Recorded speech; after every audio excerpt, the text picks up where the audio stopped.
All right, we're live. Welcome in, everybody. It's MicMe TV, episode 1, 100 Days of Orange. Cat, no. No, no, no, no, no. Every time I start recording, the cat, god damn it.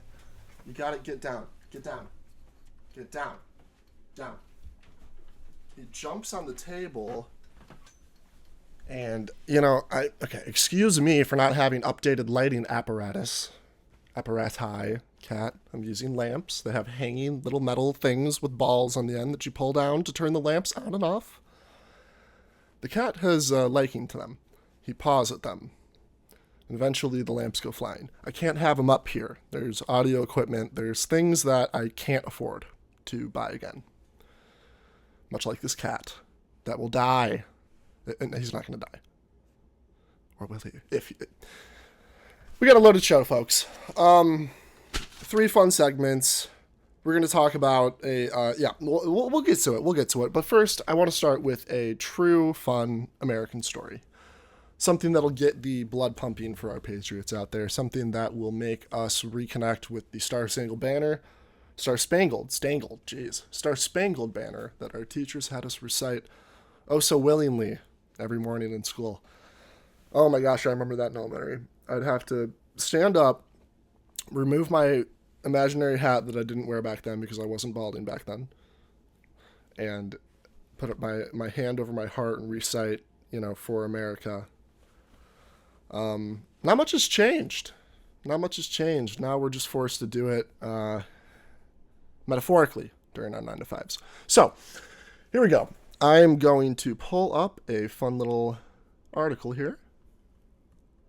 Runaway kangaroo on the loose named Sheila shuts down Alabama interstate. Now, let's read the fine print. So, a kangaroo named Sheila shut down a stretch of interstate in Alabama on Tuesday before state troopers and the animal's owner wrangled the wayward marsupial. Wow. Want to know who wrote that one? So, this was in Alabama, sweet home. On first glance, I have a lot in common with this animal. I also want to escape an enclosure, and I want to do it by running onto a highway with vehicles coming at me at 70 plus miles per hour. Now, what I find funny about this is the first time I looked at this article, honestly, I thought that this kangaroo had obviously escaped from a zoo, right? No. And that's why this makes it so American. I think there's an aspect of freedom going on here that we all have to grapple with, and just stay with me here. Is it legal to own a kangaroo in the U.S.? Yes. Kangaroos can be owned in some parts of America, but there are many restrictions, ownership, legality, blah, blah, blah, blah, blah. So long story short, Sheila was not the zoo animal. No, this was a homeowner's pet. So I am already on the side of the kangaroo. I already want it to escape. It didn't. Long story short, our kangaroo ended up getting tranquilized on the highway by state troopers. I don't know if the state troopers tranquilized it or if the state troopers called the animal control that then came and tranquilized said kangaroo. But long story short, kangaroo was go bye-bye. Got shot with a dart. And now it's back in its enclosure, trapped. Just like we are, until we die. All right, folks, let's move on here. So, this is a fun one. We got a quick segment before we get into the meat and bones of today's episode. 100 humans versus 1 silverback. Now, this is a debate as old as time. The first cave paintings found in, ancient Mesopotamia, or I'm kidding, Mesopotamia is the first civilization. That was fun. The cave paintings, I'm not sure where those were located. If you want to drop those down in the comments, feel free. Now, these first cave paintings depicted 100 humans and 1 ape. And over the course of 3 or 4 caves, I can't remember, the humans won. Now, I'm not referring to this as a sort of substantive source to back up my claim. No, I'm just saying this to basically express that it's been on the collective consciousness. It's been there for forever. So 100 humans, 1 silverback. Now, I'm in a group chat with some friends from back home. We were split down the middle. I and two of the friends said, obviously 100 humans are going to win. On the other hand, three friends said one silverback would win. Now, let's break this down. So, there were conditions to this matchup. I think what it was is that this gorilla and these people, they would be fighting in a, let's imagine like a dome. One dome, no weapons, so it's all hand to hand. Everybody's naked. Everybody's flying around naked. You know, it's normal for the gorilla. For the men, that might come with some shame, might come with some comparison culture, might come with some major shrinkage. I know I would be. I know I'd be glancing around. I mean, I would definitely be concerned about avoiding the ape. Don't get me wrong. I don't want to die. But I also don't want to see a dick that's like 10 times bigger than mine. That might be worse than death. So let's just pretend that all the penises look the same, because that way it's a little bit easier and we don't have to think about that. So in hindsight, maybe I don't know if the ape would go after the guys with the big penises. Maybe we could take the guys with the big penises, put them on the front line because they're like a distraction. They would get the ape kind of like intimidated, or at least like it would say like, "What's up?" It'd be like kind of flexing on your nemesis. You know what I mean? So I think the ape would go for those crotches, and while it is, you know, concerned with ripping apart those crotches, I think it would tire out, right? Because I think what we're forgetting about this conversation, half of the people are pretending like apes just don't get tired. And I know one body shot equals one death. If you're talking about like one silverback, which is strong as hell and a human, I get one punch is one death, but how many punches can an ape deliver before it needs to gnaw on a nanner? A banana. They eat I don't know. I know monkeys eat bananas. So the ape gets tired, right? And all these little dicked men who have survived the first wave of kind of like man on man, like this is really like kind of like jock on jock warfare, right? And then we have the nerds who are surviving in the back, and the quiet ones, and the loud ones who are loud for other reasons with their trucks and diesel engines compensating for. So eventually, when this ape is tired, the big dick men are dead and bleeding out, I think we go right for the eyes. We go right for the eyes. We tear at the extremities until it is nothing but a torso looking back at us, reminding us of our own humanity. Organs, I want them everywhere. I want them strewn. I want us to go crazy. I want us to prove that we're the apex predator. So I first thought about endurance hunting, which is also persistence hunting. This is what our ancient hunter-gatherer people did with their spears. This is why we're the apex predator. We don't do it in one foul swoop like the big, strong animals in the wild, because the bigger and the stronger you appear, the less stamina you have, and you know the more force you use per attack, statistically or whatever. So, okay, so we got that out of the way. I think 100 humans would easily defeat a silverback. To recap, you put the guys with the gonads in the front, the girthy fellas. They distract the ape. They get into their big warfare thing, and then you come in when it's tired, and you finish him off. I don't think it's that hard to follow, and I would challenge you to refute me. I really would. So let's move on here. I want us to talk about 100 days of Trump. Recently, we reached 100 days of the Trump presidency. There's a lot to talk about with that. We can talk about Doge, the Department of Government Efficiency, led by Mr. Drain the Swamp himself, the bureaucrat, Elon Musk. I just think it's funny. We can talk about tariffs. We can talk about Project 2025. You can talk about a whole lot of things. What I want to start with is Trump's rally the other day. So he was in my home state, Michigan. He was actually pretty close to my house that I grew up in. Let's see where he was. I believe he was... I don't remember. Somewhere, it's right there. I can't read. Warren, Michigan. So let's listen to this. I'm I'm not like, a huge environmentalist or anything. I just pretend I am emotionally while I sit here and eat my takeout. But I just think that this kind of rhetoric is pretty funny. So let's see. We've ended the radical left war on American energy. We've stopped their crusade on coal. Did you see what I did the other day? Clean, coal. Terrible. I said, you're not allowed to use the word coal unless you say clean, beautiful coal. So you have guys getting up, Department of Energy. We have great people at Department of Energy. They talk about clean, beautiful coal. China uses coal. They're opening up a coal plant every week, a massive coal plant. But we're not allowed to use it. But now we are, because last week I gave it absolute, total approval. And you know what I don't give approval to? Those stupid windmills that go round and round and round.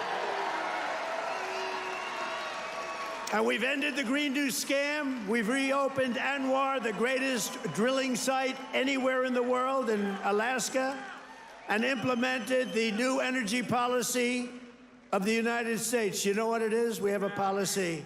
It's called Drill, Baby, Drill. That's our policy. All right. Drill, baby, drill. The Green New scam. Clean coal. I love it. I really do. In a burning world, in a world where the phytoplankton are dying, 70% of biodiversity has disappeared in the past 50 years from wildlife. You can look these things up. I'm not lying. Permafrost in Arctic places like Russia, the tundra of Russia, are melting, releasing bacteria that we haven't seen in millions of years. This is all happening, but you know what I like? I like a president who says no. We're not going to care about that. What we're going to care about is coal. Coal is the future. Coal is progress. Coal is innovation. I like it. Now, I know a lot of this is definitely fueled from having or being forced to compete with China. And I get that on one side of the coin. I get that. Because China is an existential threat to a lot of people. I understand. But you know what else is an existential threat? Throwing the baby out with the bathwater. And what I mean by that is, like, if China can't have it, no one can have it. Because you know what? God damn it, we're gonna kill us all. We're gonna pump this coal right into our lungs until we're all speaking nothing. Because it's not gonna be Chinese or English. We're just gonna be grunting, as we soon have 3 livers and 20 eyeballs as the pollution takes its course. I only say this because I'm connecting the coal thing, I guess, to all of these environmental narratives that are going on, or not so much narratives, but just things that are happening. They found microplastics in sperm. They found microplastics in embryos. They found microplastics everywhere. And I saw somewhere in an article that microplastics is going to be the asbestos of our generation. I believe that. Only I think it's going to be a little bit worse. So microplastics are so minuscule, so small. They're getting into literally everything. They're getting into the bloodstream. And so what happens when you get, a buildup of these microplastics? You get organ failure. You get infertility. You get these things that are going to be worse than, China making the American stock market, I don't know, not the top dog. I think a lot of these tariffs, too, getting into this, next sort of topic, are fueled by this East versus West, China versus America thing going on. So I think Trump can obviously see that America's falling behind in terms of production and in terms of maybe just economic growth as a whole. So what he's trying to do, and it makes sense, he wants to return some production that has been outsourced over the years for, what else are you going to say, but corporate greed, or if not corporate greed, for cost minimization, which you can argue is one and the same, or argue those are two outside things. What these American companies did was so nicely take their factories outside of America and into places like Taiwan and China, where they put up nets outside windows where people were trying to kill themselves. Looking at you, Google, or Apple. I'm sorry. Nike's not so good either. there's a lot of human rights things popping up here and there as it comes to how workers are treated internationally. But basically what Trump is saying is he wants to bring some of this production back. He wants us to stop working at these goddamn Paneras and go, make some Nike shoes.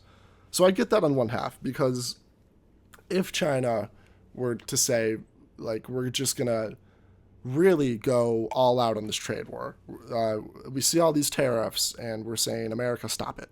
And I'm saying, China's been around for 500 years. It'll be around for another 500 years or whatever. I saw a quote from some Chinese economist or something. You could basically freeze out America a lot easier than America could freeze out China when it comes to, I think, just production, trade, and just economic function / sustainability.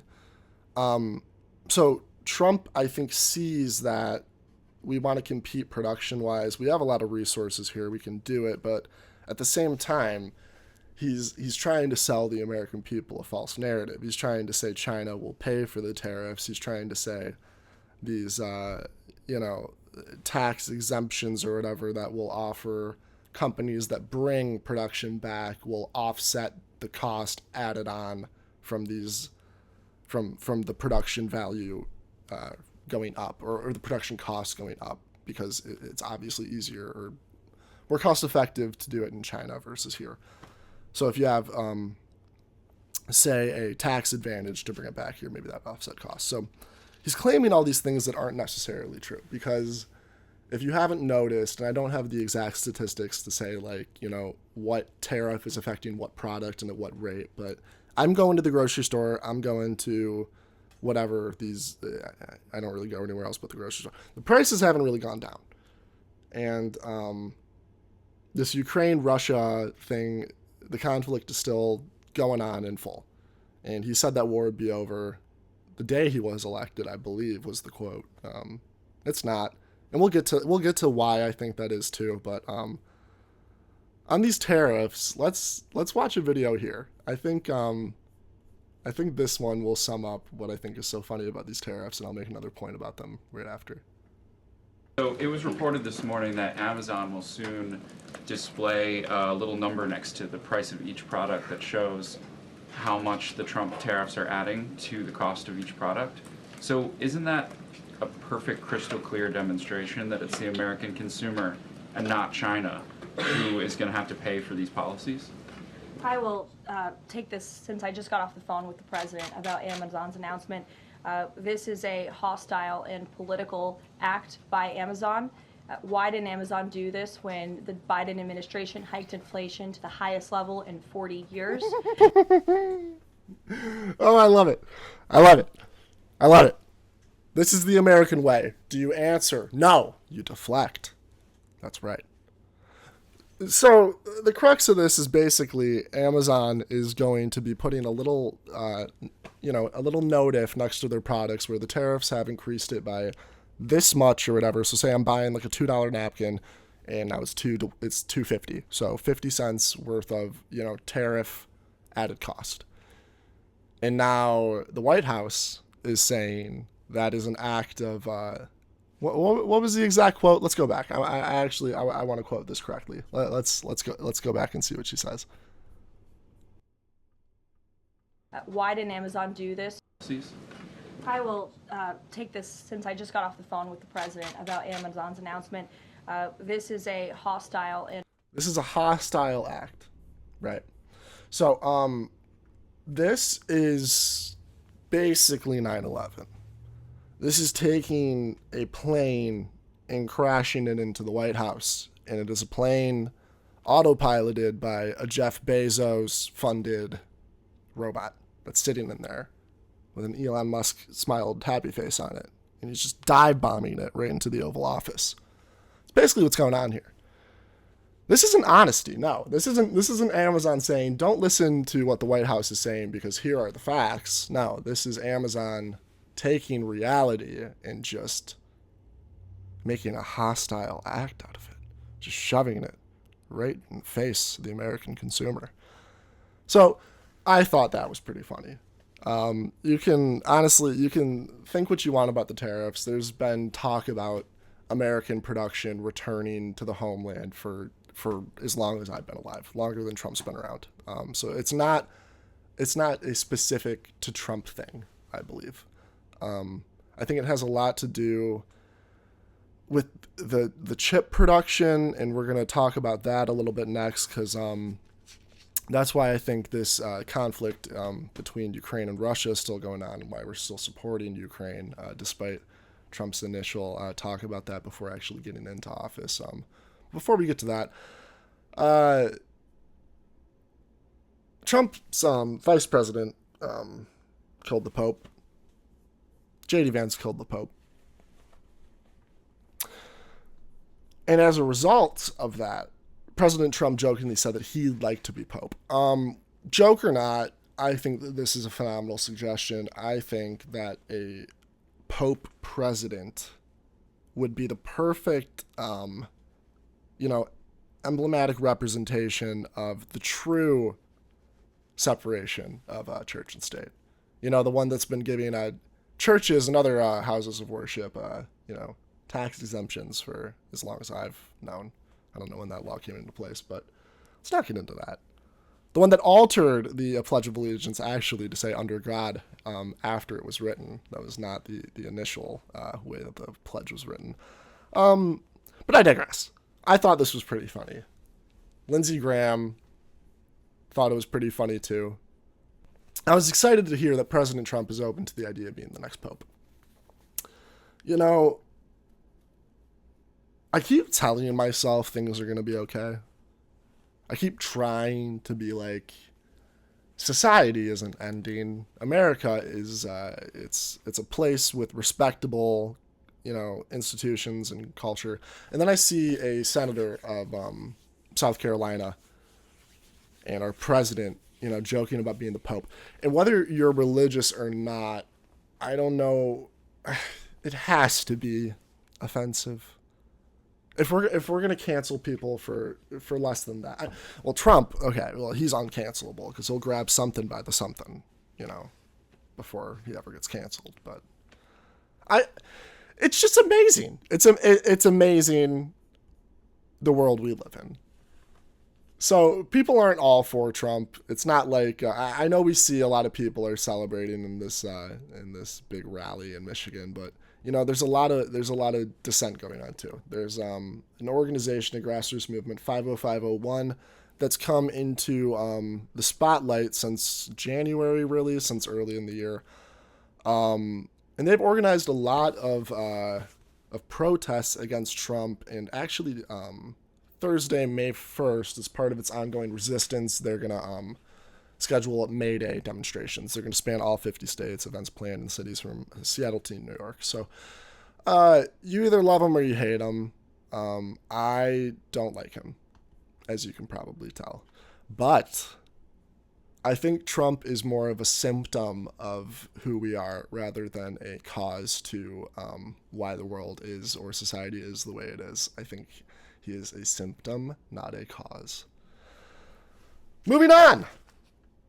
Oh, actually, you know what? I wanted to talk a little bit about why this Ukraine-Russia conflict is still going on. So,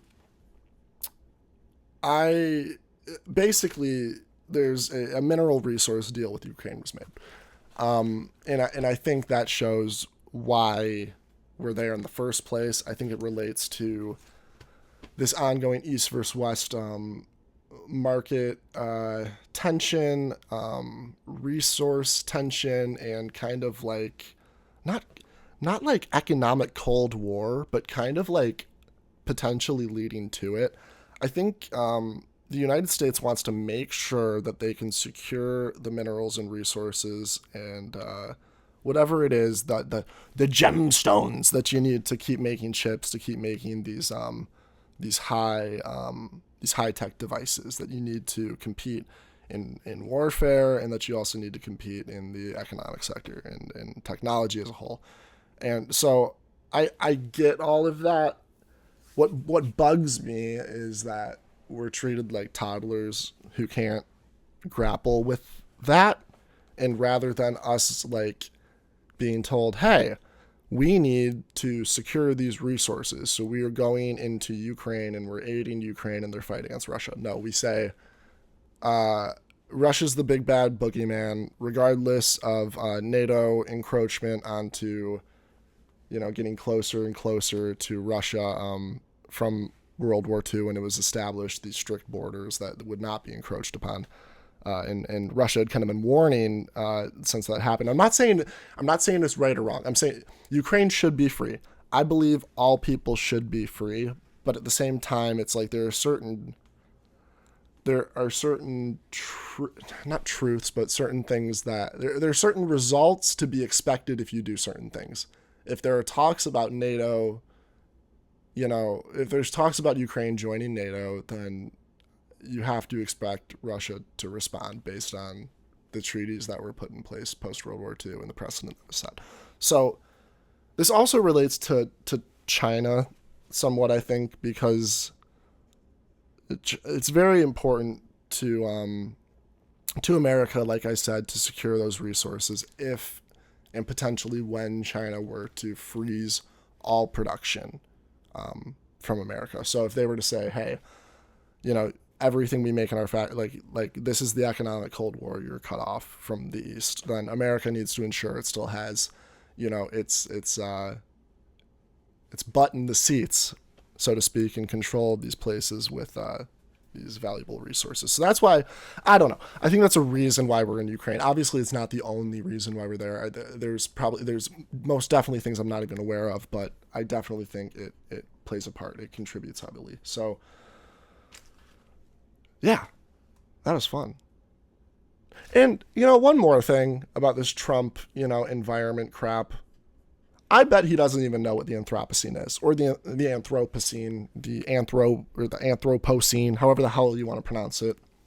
And the Anthropocene is a proposed geological epoch or epoch where, human intervention has led to a drastic change in environment, irreversible change in environment. So, like when the asteroid hit and all the dinosaurs died, like that's a geological epoch and there's a name for it. So you can look up all these times throughout the global history in which the environment has radically changed, resulting in exponential species die-off. And the argument is because something like what I previously mentioned, 70% of biodiversity has disappeared in the last 50 years, you could argue that humans have had just as big of an impact on the environment and the species that live on Earth as a crazy event that had led to an epoch beforehand or an epoch. Yeah. So moving on, let's end on a lighthearted note. I want to look at some articles, and we're going to call this segment, This Can't Be Real. We're going to look at some articles, and it just reminds us to keep us in a happy place, to keep us, proud and grateful, and not so much proud, but more grateful that we're not these people. And I think it's funny that this this was in China. And I'm not saying it's funny because it was in China. That is what I said, and that is what I mean. But I don't want to sound China-obic, but they did give us COVID. It was proved that it came from a Chinese lab. And everybody tried to say it wasn't. Everybody tried to say it was, you're a racist if you believe that the coronavirus came from the lab in Wuhan that was like a fucking minute away from the first guy who contracted the virus. Long story short, let's take a look at this woman. Woman contracts incurable disease at karaoke bar after holding mic too close to her face. In Zhejiang, China, a woman got herpes, I believe. Is that what she got? I think she got herpes. What did she get? Genital symptoms. HSV1. Maybe she just got a cold sore. I think it's great. Next time I go to a karaoke bar, I'm not going to hold the mic too close to my face, but what I will do is I will hold the mic too close to my enemy's face, and they will contract herpes. And that is a win-win. A win-win. Oh, this is another China one. Human-like robots run half marathon in China. So if you were afraid about being replaced in the creative or the tech sector, now you have to be afraid about being replaced in the athletic sector too. So soon it's not going to be KD, Steph Curry, and LeBron James. It's going to be, machine 1, machine 2, and machine 2.53. I think that this is great. I think that the first thing we should do with advanced robots is make them look like humans and make them do human things. I could talk for an hour about this, but we gotta wrap things up here. United Airlines flight sees engine fire after takeoff due to apparent rabbit strike. So I looked a little bit into this. There's the fire. How does a rabbit get into an engine? Like, I'd understand if it was a bird, but it's not. It's a rabbit. Did he run and jump into the propeller as it was taking off? And I know they have suction, but still, it's like, I just can't imagine. I need to see it, and I know it won't be seen, and I don't really want to see it because it'd be gross, and I'd feel bad for the rabbit. Guys, this was MicMe TV episode 1. Thank you so much for joining me. I know this was a little rough. I know it was a little choppy, but we're going to get better with this. We're going to improve over the weeks, and thank you so much.